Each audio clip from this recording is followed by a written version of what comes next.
politique, morale et historique. Et eux, je dis qu'ils ont trahi le Mali. Maintenant, vous savez, on peut trahir de différentes façons. Il y en a qui trahissent pour des intérêts. Il y en a qui trahissent parce qu'on les manipule. Il y en a qui trahissent parce qu'ils ne savent même pas ce qu'ils font. Mais le résultat, c'est que le peuple est trahi. L'humiliation que le peuple malien a subie ne peut pas se justifier par autre explication. Parce que lorsque en votre sein même, ceux dans les mains desquels repose votre sécurité, posent des actes qui vous mettent en insécurité, en réalité, vous ne pouvez pas échapper. Et c'est ce qui est arrivé au Mali. Voilà ce que je voulais répondre au premier intervenant et vous dire qu'on a des copies ici pour la presse. On a fait un article de presse, c'est un condensé du livre qui va sortir. Vous allez l'avoir pour l'exploiter à bon escient. Bon, comme chacun suivant sa sensibilité, nous sommes habitués aux critiques. J'ai suivi votre brillant exposé, mais je me suis retrouvé perdu quelque part quand vous évoquez la question Touareg, celle des bandits armés de Kidal. Je ne vous suis pas, monsieur le candidat du MPR, quand vous accusez beaucoup plus le président Konaré que ATT. Je ne vous comprends pas, monsieur le candidat du MPR, et vous me permettez de croire. J'ai eu l'impression aujourd'hui que vous avez la rancune tenace. Parce que c'est vrai, avec Konaré, il a tout fait pour empêcher le MPR d'émerger, ce qui, à mon avis, est du politiquement correct. Mais aujourd'hui, dire que l'effondrement de l'État, le placer cette responsabilité au niveau du président Konaré, en fermant les yeux sur la grande responsabilité du président ATT, je ne comprends pas, monsieur le président. Konaré a eu sa rébellion. Konaré a géré sa rébellion. Il a ramené la paix. Il a brûlé les armes. Il a pacifié le pays. Il a remis le pays au président ATT. ATT n'a pas su conserver la paix. Et le régime s'est effondré. C'est vrai, vous avez participé à la gestion d'ATT, vous n'avez pas participé à celle de Konaré. Donc je pense que vous êtes en train de faire parti pris, monsieur le président, c'est mon point de vue. Donc vraiment, je voudrais des arguments plus convaincants qui n'est pas ceux que vous avez évoqués. Parce que partout dans le monde, ici au Mali, les uns et les autres pensent que l'effondrement de l'État, c'est bien ATT. C'est bien ATT le premier responsable de la situation. Vous venez de dire que la question sécuritaire, on ne la discute pas en Conseil des ministres, mais c'est au niveau du président de la République. ATT est le seul responsable de ce qui est arrivé au Mali. On peut quelque peu disculper même la classe politique qui a collaboré avec lui. L'effondrement de l'État, encore une fois de plus, c'est le régime d'ATT, c'est ATT. Alpha n'a rien à voir dans ça. Merci. Amadou Salif Guindo, journal Le Jour. Je vais commencer par dire bonjour à deux amis ici présents, un de mes professeurs, professeur Singaré, et aussi à mon ami et grand-père, colonel Alamir Meiga. Ok, j'ai une série de questions et je commence par une citation qui m'est chère. Le tigre ne crie pas sa tigritude, il saute sur sa proie et la mange. Et monsieur le Président, votre parti a été un moment très diminué. On avait même cru un moment qu'il allait disparaître parce qu'il était arrivé un moment où la maison que vous défendiez, que vous défendez toujours d'ailleurs, s'est divisée en trois parties. Je veux dire en MPR, en RPDM et en CAR. Est-ce que cette multitude de forces ne disperse pas vos actions? Première question. Deuxième question, vous aviez dit, et je vais me permettre un pléonasme,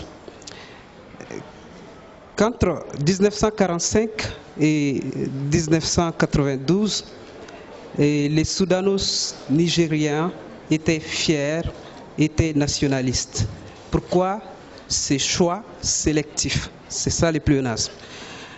Et la dernière question, parce que l'autre avait été prise en compte.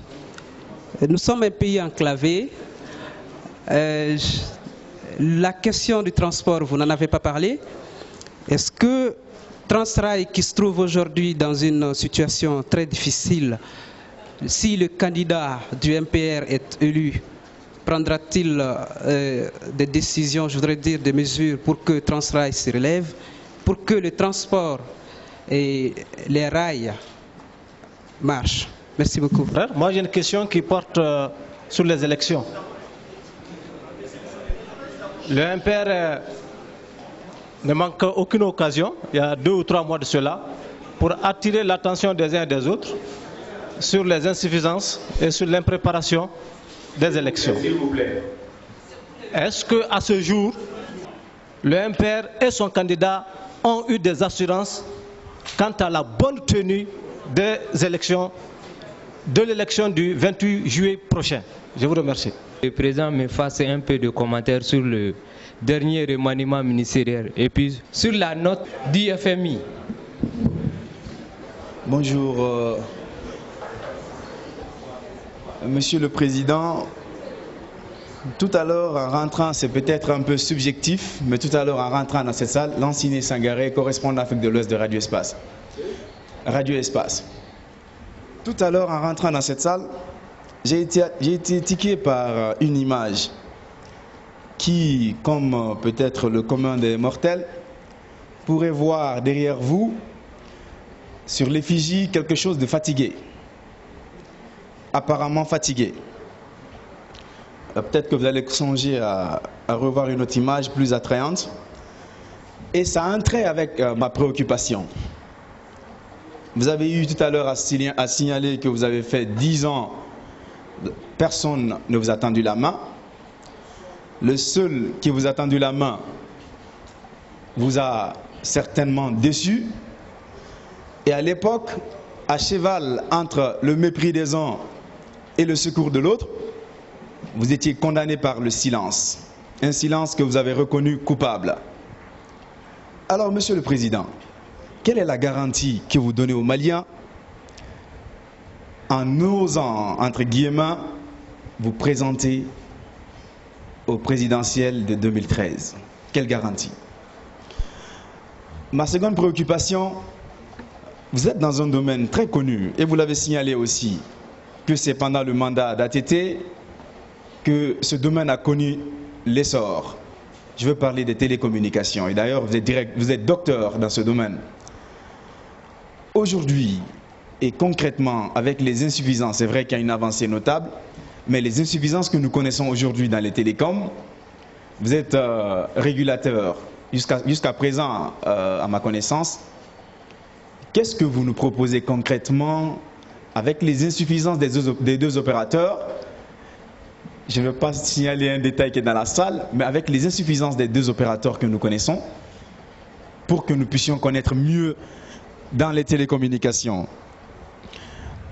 Ma dernière préoccupation a trait... Ma dernière préoccupation, Monsieur le Président, si toutefois, je ne vous le souhaite pas, vous n'êtes pas au second tour, derrière quel candidat vous comptez vous aligner? Merci. Il y a mon jeune frère, Chekana Takio, du 22 septembre, effectivement, qui a, comme on dit, c'est vraiment un débat politique entre lui et les candidats du MPR, parce que là, il a parlé avec le cœur, ce qu'il sent, et non plus en tant que, beaucoup plus en tant que citoyen avec sa sensibilité. Et je pense que c'est des discussions qu'on pourra continuer. Mais je vais camper un peu mon raisonnement pour que vous le saisissiez bien. Vous savez, je n'ai pas cessé de dire, chaque fois que j'ai eu des discussions avec les uns et les autres, pour dire 2 images. J'ai dit que Alpha Oumar Konaré, pendant 10 ans, a dirigé le Mali. Il était enseignant. Au moment de partir, c'est lui-même qui a dit que son échec, c'est l'école. C'est lui qui l'a dit. Amadou Toumani Touré, général, 10 ans. Au moment où il part, il n'a pas eu besoin de le dire. Son échec, c'est l'armée. C'est des images qui sont incontestables. Toute la question dans les débats politiques, c'est de savoir quels sont les degrés de responsabilité. Selon vous, c'est ATT qui est le seul responsable. Notre analyse, c'est qu'il n'est pas le seul. Vous savez, la démolition de l'armée en réalité, c'est pendant les 10 premières années que ça a eu lieu. Les armes qui ont été brûlées, je vous dis, en 90, l'armée malienne avait, d'après les informations que nous avons, plus de 30 avions de chasse. Il n'y a pas un pays dans la sous-région, peut-être excepté le Nigeria, qui avait ce potentiel, cette force de frappe. Récemment, peut-être les techniques ont changé, mais on peut retenir que c'est avec 8 avions que la France a mis en déroute les djihadistes au Mali. Le Mali en avait 30, peut-être pas de la même classe, mais en avait 30. Où est-ce que ces 30 sont partis? Ces 30 ont été démolis pendant les 10 premières années.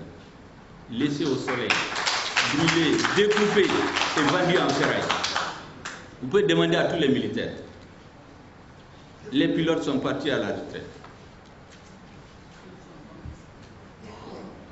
L'indiscipline dans l'armée, c'est venu comment? Quand les responsables politiques ont commencé à mettre leurs enfants dans l'armée. Je ne veux pas continuer, mais vous savez de quoi je parle et de qui je parle. Vous savez, quelqu'un m'a dit que lorsque cela a été fait, le chef d'état-major général des armées, par son âme, il n'est pas de ce monde, il s'est assis, il dit que c'est fini, il n'y aura plus d'armée au Mali. La force principale d'une armée, c'est la discipline. Lorsqu'un enfant rentre dans l'armée comme fils de patron, même ses instructeurs ont peur de lui. Et les responsables politiques, je ne vais pas les citer, qui ont mis leurs enfants dans l'armée de cette façon-là. Ce n'est pas soit, il y en a peut-être soit ATT, mais ça a commencé avant. Les officiers qui ont fait la grandeur de cette armée, qui ne voulaient que servir leur pays, ils ont été mis à l'écart avant ATT. Certains ont été renvoyés dans les missions diplomatiques, d'autres ont été mis à la retraite. Ceux qui ont reçu les actes de reddition des chefs de la rébellion en 90, qui en a venu présenter aux Maliens comme un héros après, comme un démocrate en armes. Ceux qui les ont contraints à la reddition en 90, ils ont été mis à l'écart. Avant ATT, vous pouvez vous informer auprès des militaires. Tout le matériel qui a été découpé, vendu en ferraille, exporté dans des wagons, ça a été fait avant l'arrivée de ATT. Et donc, notre analyse, elle peut ne pas être partagée. C'est qu'il y avait une volonté d'émasculer l'armée, de lui enlever sa virilité, pour des raisons qui sont propres à chaque dirigeant. Les armées, les pays les plus puissants, leur puissance, elle est certes économique, mais c'est la puissance militaire qui fait qu'un État est respecté dans le concert des nations. Quand vous prenez aujourd'hui la Russie, vous pouvez m'entendre? Vous pouvez m'entendre? Quand vous prenez la Russie aujourd'hui, son PIB c'est l'équivalent de celui de l'Espagne. Donc économiquement, ce n'est pas une puissance. Il est vrai qu'il a le gaz, elle a le gaz. Mais pourquoi elle est écoutée? Parce que personne n'ose l'attaquer du point de vue militaire. Parce qu'ils ont juré, après la Deuxième Guerre mondiale, que plus jamais, un peuple ne viendra les dominer. C'est ce genre de leçon que je vous parle ici. Je veux que les dirigeants maliens, ceux qui cherchent à accéder au pouvoir, les Maliens disent plus jamais ce qui est arrivé à notre pays n'arrivera plus. Qui a été responsable? C'est des débats qu'on fait vite pour avancer. En fait, on ne s'attarde pas sur ça. Quand vous verrez dans mon document, cette partie d'analyse ne fait même pas 10%. Le reste, c'est ce qu'il faut faire. Mais il faut le dire avant d'avancer. Parce que si on ne le dit pas, on va chercher à faire cicatriser la plaie sur le puits. Vous savez, les armes qui ont été brûlées, il y a eu beaucoup plus de la communication politique. Les Maliens avaient des besoins d'armes. Pourquoi on les brûlerait? C'est tout juste pour donner une image d'un président d'un pays pacifique. Je vais vous lire un extrait.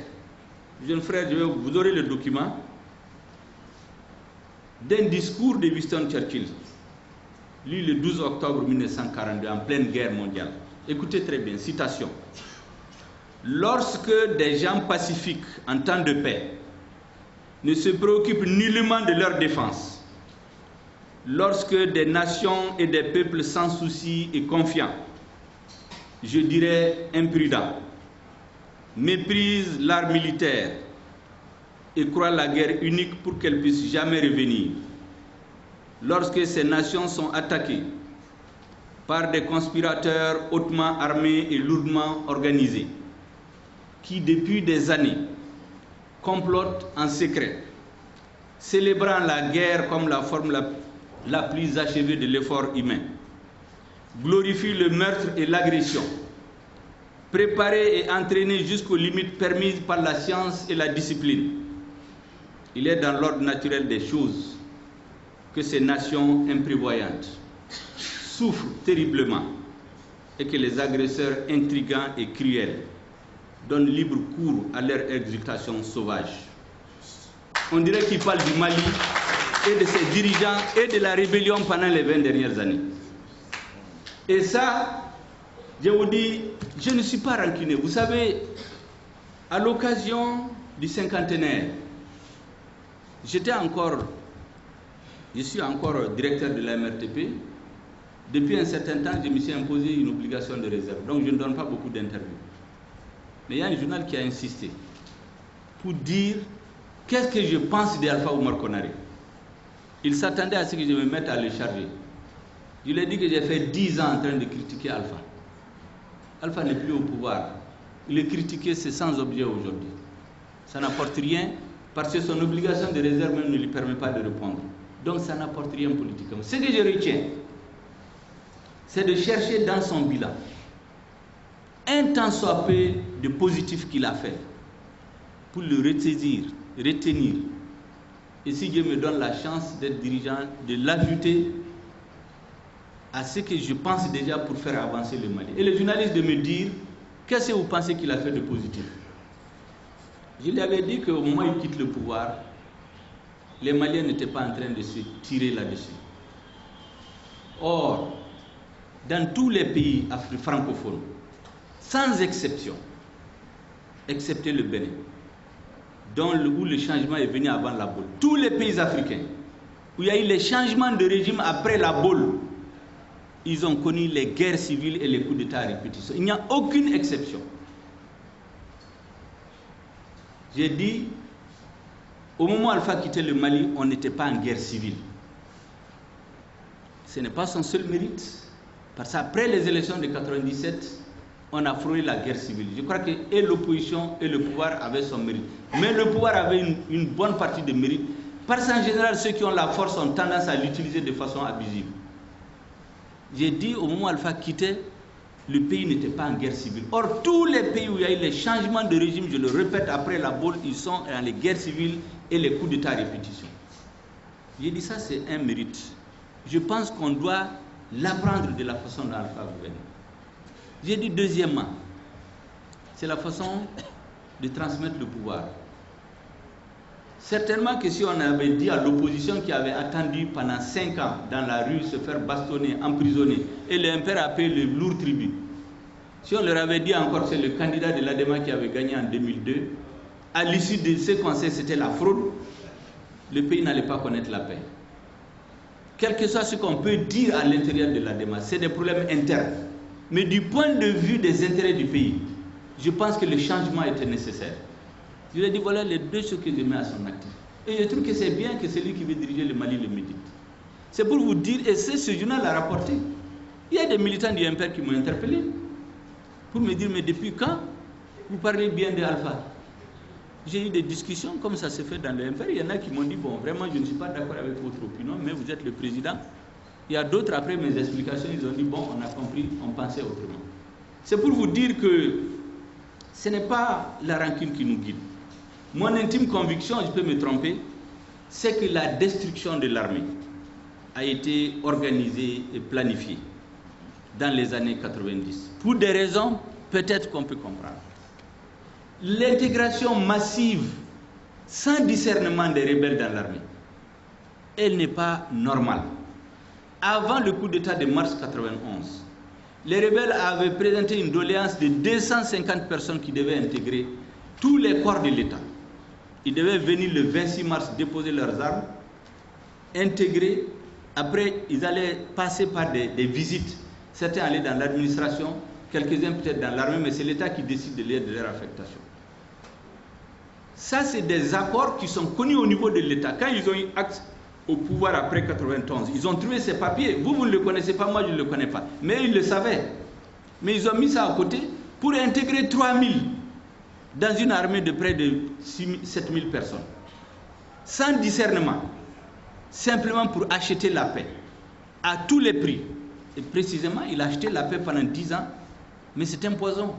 Parce qu'il a acheté à travers les concessions, des compromissions, des postes, de l'argent.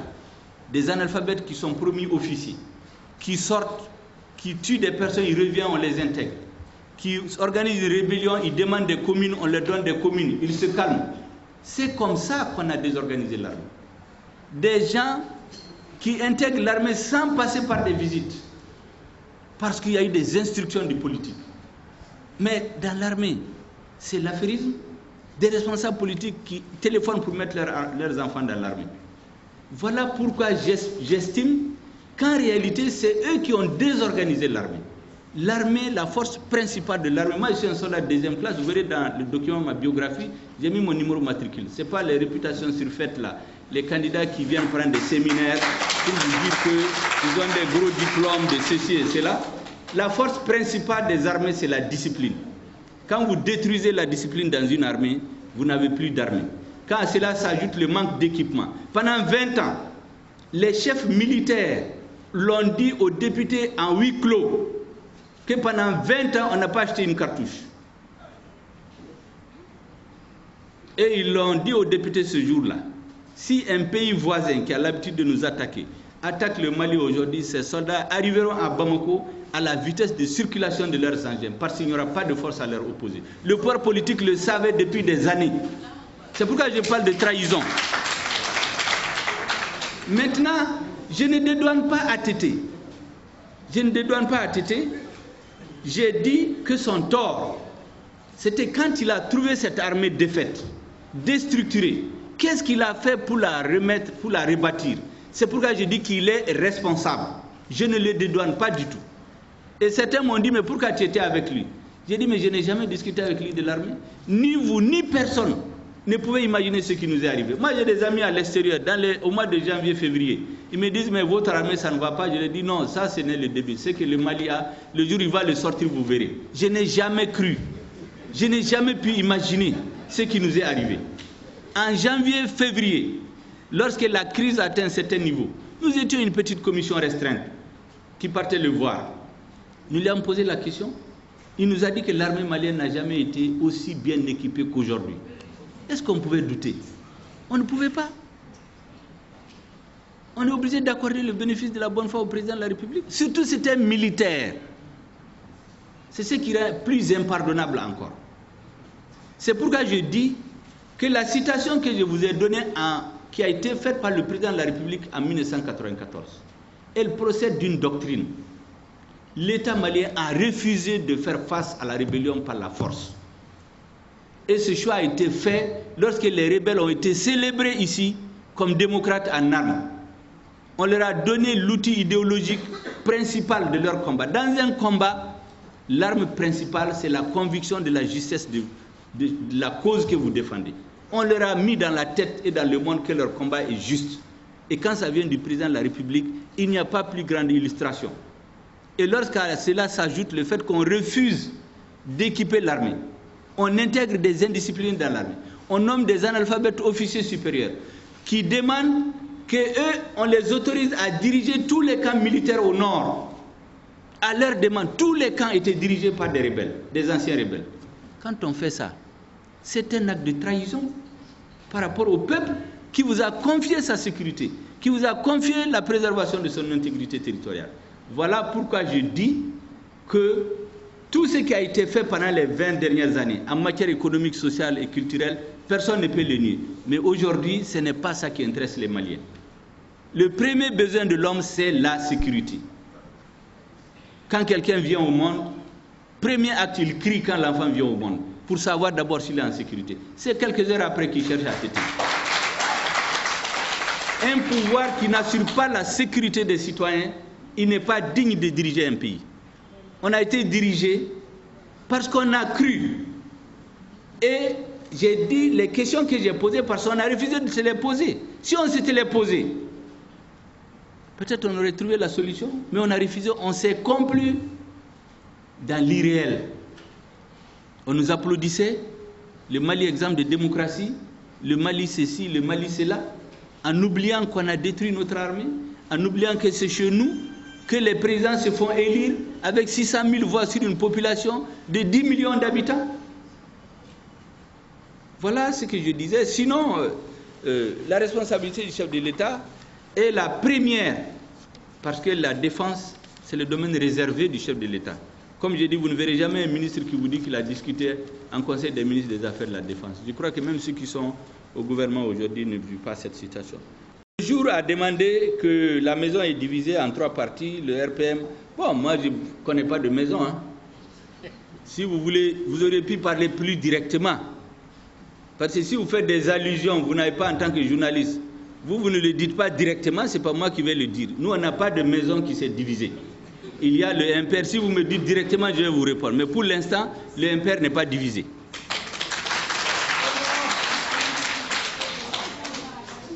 Vous voulez préciser? Allez-y. Je voudrais dire l'héritage que vous revendiquez, que vous défendez, celui du président général Moussa Traoré. Oui. Aujourd'hui, nous avons son fils qui est candidat à la présidentielle. Oui. Vous êtes candidat. Oui. Oui. À chaque niveau, il y aura aussi un sénateur de ville, mais aussi candidat. Est-ce que toutes ces candidatures... J'ai compris maintenant. Je vais dire à ceux qui n'ont pas entendu, il dit que nous nous réclamons de l'héritage du président Moussa Traoré. Son fils est candidat, il a été plus clair cette fois-ci. Son fils est candidat, son beau-fils est candidat. Est-ce qu'on n'est pas divisé? Vous savez, au Mali, on personnalise trop les débats. Si c'était des questions de famille, moi je ne défendrais pas le président Moussa, il n'est pas mon parent. Je n'ai pas exercé de responsabilité sous lui. Le président Moussa m'a connu la première fois le 12 mars 2002, 11 ans après sa chute. Quand je voulais me présenter à l'élection présidentielle, j'ai pris un permis, je suis allé chez lui à Markala. J'ai discuté avec lui pendant quelques heures. C'est comme ça qu'il m'a connu, il ne me connaissait pas physiquement avant. C'est vous dire que je ne suis pas son parent, je n'ai pas exercé de responsabilités sous lui. Tout docteur d'État que j'étais en télécommunication, j'étais un complément d'effectif à Sotelma. Et donc, notre combat, ce n'est pas un combat crypto-personnel. C'est justement ce qui se passe aujourd'hui. Il faut que vous suivez, s'il vous plaît. Vous avez posé votre question, il faut suivre. Si vous voulez, vous pouvez passer chez moi, je vais vous donner les détails. Je dis donc, c'est par rapport à ce qui se fait aujourd'hui. Si en 91, après la chute du président Moussa, au lieu de dire que tout était mauvais pendant les 23 ans, on avait dit attention, il a fait des erreurs, mais il a doté le Mali d'une armée forte, d'une armée puissante. Pourquoi? Parce que la doctrine militaire du Mali n'a pas changé depuis la création de notre pays. C'est pourquoi vous verrez dans mon document, je dis le président Modibo Keïta a créé l'armée malienne. Le président Moussa Traoré lui a donné ses lettres de noblesse.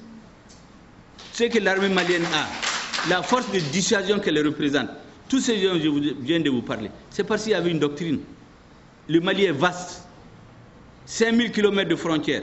Cette frontière, des pays dits amis, mais qui peuvent devenir hostiles à tout moment.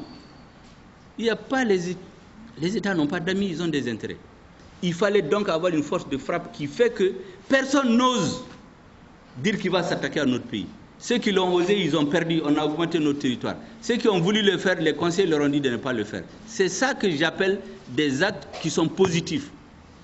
Ça, c'est un exemple, une illustration pour dire que Moussa n'a pas fait que du mal. Le territoire du Mali a augmenté de 1325 km² après la guerre de 86, avec un pays que vous connaissez. Mais après, en 2012, notre territoire était amputé des 3/4. Les gens disent 60%, c'est pas vrai. C'est pas les deux, c'est 73 et quelques %. Les gens sont descendus jusqu'à Tenenkou.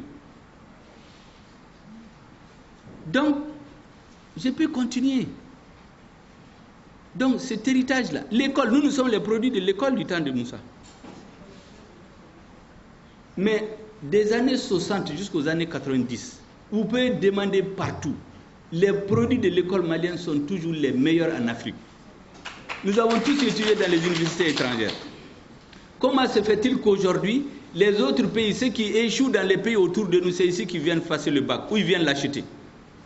Au point qu'aujourd'hui, l'UEMOA a harmonisé les dates pour qu'il n'ait pas donné le temps aux gens d'échouer là-bas pour venir au Mali faire le bac. Il y a une série de choses que je peux continuer. Les politiques agricoles, la politique de santé qui a été implémentée et